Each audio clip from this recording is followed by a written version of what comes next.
اللہ وبرکاتہ۔ ریڈیو قطر آپ سے مخاطب ہے۔ سیف الرحمان سے آج کا پہلا نشریہ سماعت فرمائیے۔ ابتدا میں پیش خدمت ہے اہم خبروں کا خلاصہ۔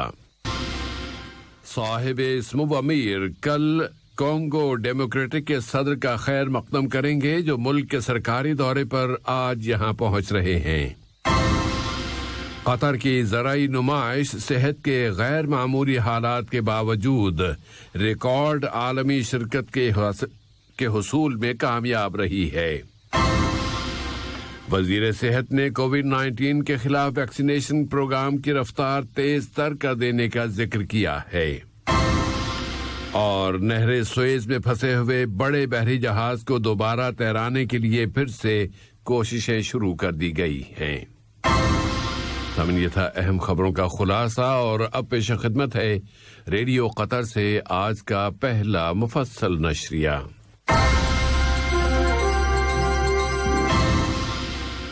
بسم اللہ الرحمن الرحیم۔ صاحب سمو امیر شیخ تمیم بن حمد آل ثانی کل پیر کے روز دیوان امیری میں ڈیموکریٹک جمہوریہ کانگو کے صدر فلیکس چیسکیڈی کا خیر مقدم کریں گے، جو ملک کے سرکاری دورے پر آج دوحہ پہنچ رہے ہیں۔ صاحب سمو امیر اور ڈیموکریٹک کانگو کے صدر دونوں ملکوں کے باہمی تعلقات، انہیں فروغ دینے کے وسائل اور مشترکہ دلچسپی کے مسائل پر مذاکرات کریں گے۔ برادر ملک جمہوریہ ترکی کے صدر رجب طیب اردوان نے نائب وزیر اعظم و وزیر خارجہ شیخ محمد بن عبد الرحمن آل ثانی سے ملاقات کی ہے۔ ملاقات کی ابتدا میں نائب وزیر اعظم و وزیر خارجہ نے صاحب سمو امیر شیخ تمیم بن حمد آل ثانی کی جانب سے جمہوریہ ترکی کے صدر کو سلام و تحیات پر مشتمل خیر سگالی کا پیغام پہنچایا، جس کے بعد دونوں برادر ملکوں کے درمیان تعلقات و تعاون اور اس علاقے، خاص طور پر شام اور لیبیا کے تازہ ترین حالات پر بات چیت کی گئی۔ قطر انٹرنیشنل زرعی اور ماحولیاتی نمائش صحت کے لحاظ سے غیر معمولی حالات کے باوجود ریکارڈ عالمی شرکت حاصل کرنے میں کامیاب ہو گئی ہے۔ وزارت بلدیہ و ماحولیات نے اب 8ویں قطر انٹرنیشنل زرعی نمائش اور دوسری ماحولیاتی نمائش ختم کر دی ہے۔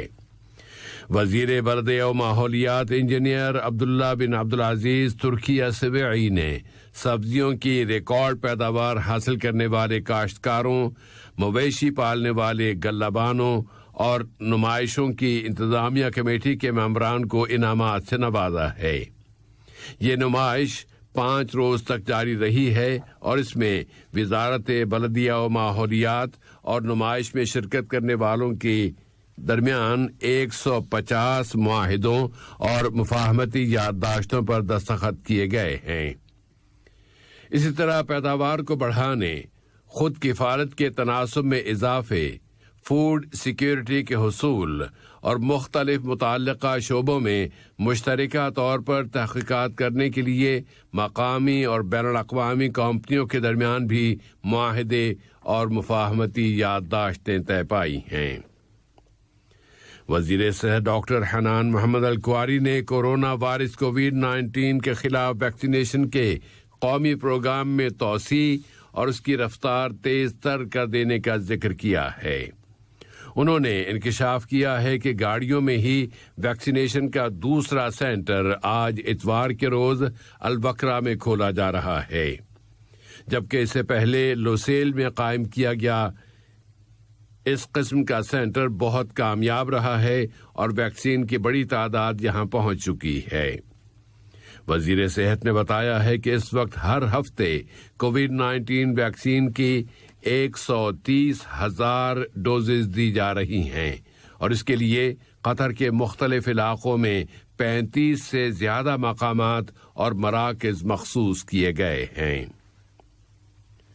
کورونا سے متعلق اطلاعات میں وزارت صحت عامہ نے اعلان کیا ہے کہ ملک میں کورونا وائرس سے متاثر ہونے والے مزید 614 کیسز رجسٹر ہوئے ہیں اور مزید 382 مریض صحت یاب ہو گئے ہیں۔ اس طرح یہاں اس بیماری سے شفا پانے والوں کی کل تعداد 162,555 ہو گئی ہے۔ اس کے علاوہ 2 اور مریض وفات پا گئے ہیں۔ انہیں ضروری طبی سروسز فراہم کی گئی تھیں۔ ملک کے مختلف ادارے اس وائرس کے پھیلاؤ کو روکنے کے لیے ملک کی کوششوں میں مزید اضافہ کر رہے ہیں۔ اس کے لیے کیے گئے فیصلوں اور اقدامات پر عمل درآمد کو یقینی بنانے کے ساتھ ساتھ کورونا کے خلاف ویکسینیشن کی مہم کو بھی تیز تر کیا جا رہا ہے۔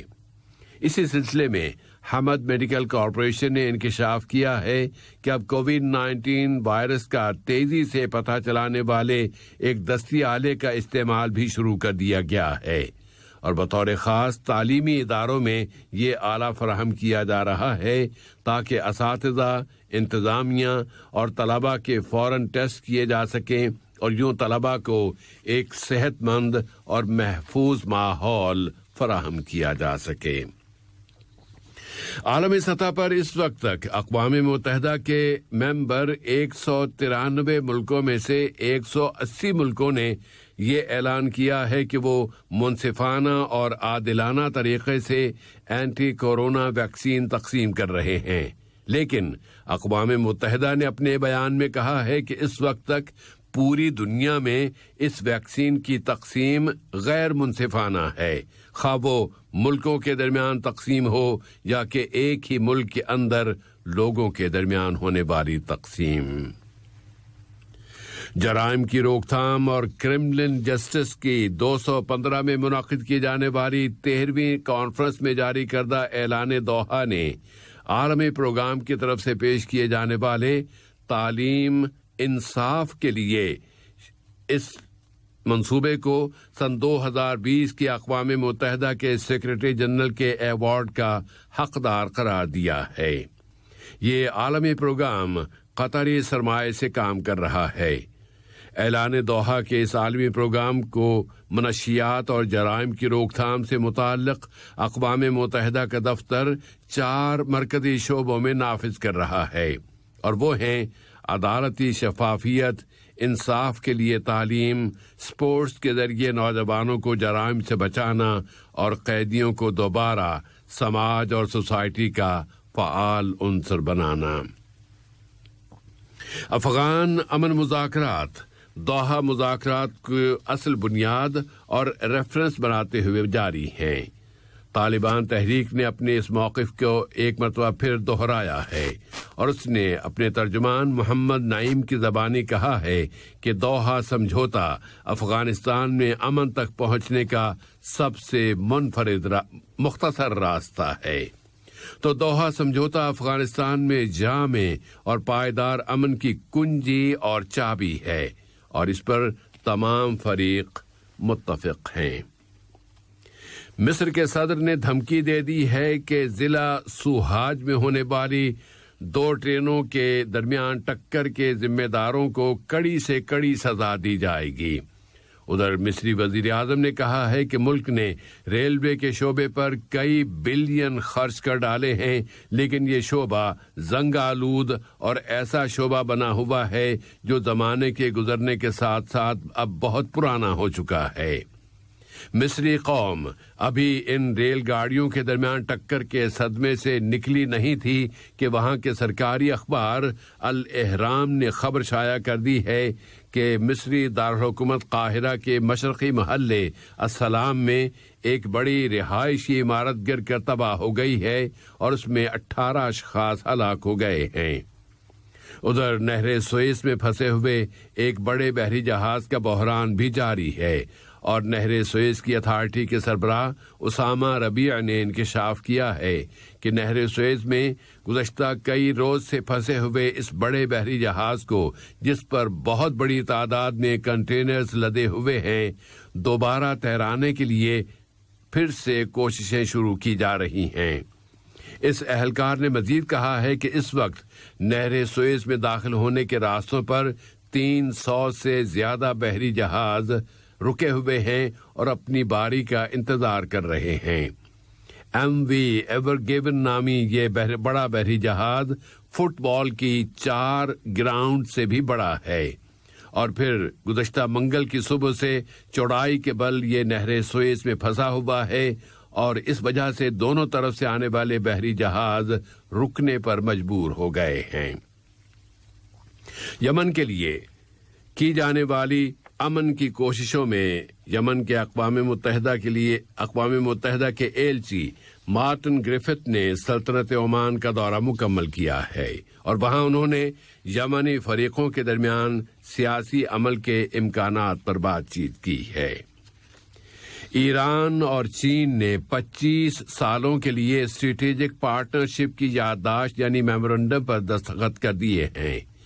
ادھر ایران کے صدر نے کہا ہے کہ ان کا ملک اس کے ایٹمی پروگرام کے پس منظر میں لگائی گئی پابندیوں کو اٹھانے میں سہولتیں دینے کے اقدامات کرنے کو تیار ہے۔ اور میانمار سے آمدہ خبروں کے مطابق وہاں سیکیورٹی فورسز نے کل ملک کے مختلف علاقوں میں احتجاج کرنے والوں پر فائرنگ کر کے کم سے کم 90 افراد کو موت کے گھاٹ اتار دیا ہے۔ وہاں گزشتہ مہینے آنے والے فوجی انقلاب کے بعد سے اب تک کل کا دن بہت زیادہ خون ریز رہا ہے۔ اس کے ساتھ ہی وہاں حکمران فوج نے یوم مسلح افواج کے موقع پر ایک بڑی تقریب میں ملٹری شو کا بھی مظاہرہ کیا ہے۔ آج کا یہ نشریہ ختم ہونے سے قبل اہم خبروں کا خلاصہ ایک مرتبہ پھر پیش خدمت ہے۔